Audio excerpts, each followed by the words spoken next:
അപ്പോൾ ഈ അധ്യയനോത്സവത്തിന്റെ തുടക്കത്തിലുള്ള പ്രവേശനോത്സവ പരിപാടിയുടെ ഒഫീഷ്യലായിട്ടുള്ള ഉദ്ഘാടനമാണ് ഇവിടെ നടന്നുകൊണ്ടിരിക്കുന്നത്. ഇതിലെത്തിച്ചേർന്നിരിക്കുന്ന ഓരോരുത്തരെയും ഞാൻ വേദിയിലേക്ക് സ്വാഗതം ചെയ്യുകയാണ്. ഇപ്പോഴാണ് കാലാവസ്ഥ മാറാന്ന് അറിയില്ല, അപ്പോൾ ഞാൻ കൂടുതലായിട്ട് വിശദീകരിക്കുന്നില്ല.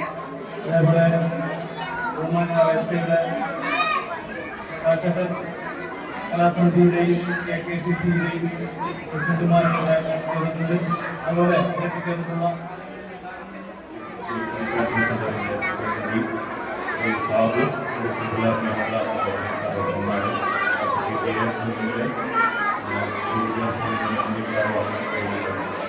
വളരെ സന്തോഷമുള്ള ഒരു കുടുംബത്തിലാണ് നമുക്ക് കൂടിയിട്ടുള്ളത്.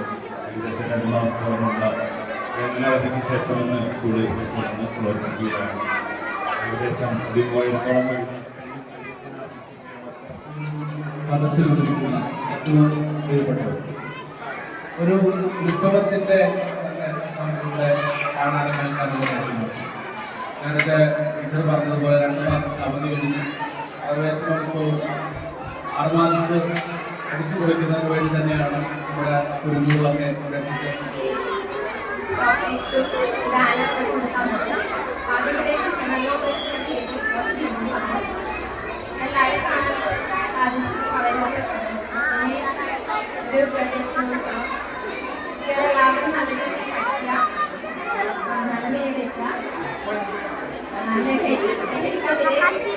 പരമാവധി എല്ലാവരും സമൂഹമൊപ്പം അതിനെതിരെ പ്രവർത്തിക്കുകയാണ്.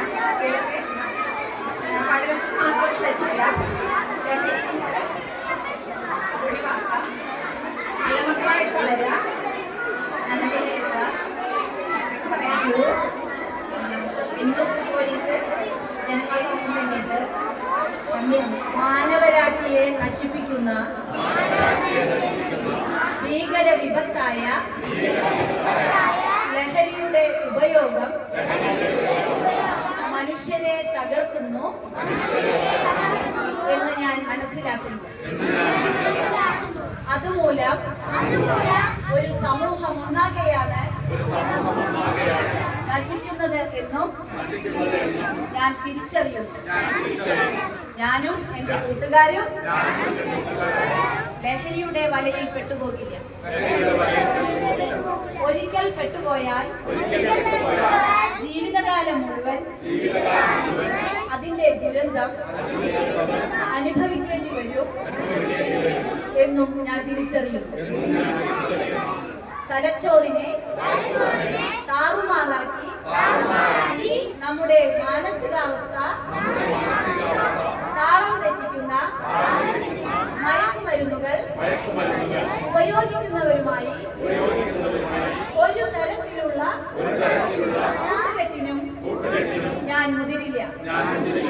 ലഹരി വിമുക്ത കേരളം എന്ന ലക്ഷ്യത്തിലേക്ക് ഞാനും ഒപ്പമുണ്ടാകും എന്ന് ഇതിനാൽ പ്രതിജ്ഞയെടുക്കുന്നു.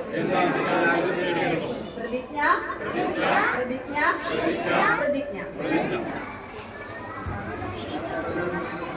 പറഞ്ഞമാതിരി 3 ലക്ഷത്തോളം പുതിയ കുട്ടികളെ സമാധാനമായിട്ട് സ്കൂളിൽ ചേരുകയാണ്. കേരളത്തിലെ 37 ലക്ഷം കുട്ടികൾ ഇപ്പോൾ കച്ചവടങ്ങളിലേക്ക് നോക്കിയാൽ മതി. ക്ലാസ് റൂമിൽ പേര് വരേണ്ടിരിക്കുന്നത് മാനിക്കുന്ന ES ആണ്. അതുപോലുള്ള ആരോഗ്യ പഠിച്ച സ്കൂളിൽ എനിക്ക് പഠിക്കാൻ അവസരം ലഭിക്കും. അതുപോലെ തന്നെ എൻ്റെ മകനും പഠിക്കാൻ സാധിക്കുവാണെന്ന് യാതൊരു വിധത്തിലുള്ള സന്തോഷവും കൂടാതെ നമ്മുടെ കുട്ടികളുടെ കാര്യത്തിന് വേണ്ടി നമുക്കിറങ്ങിയ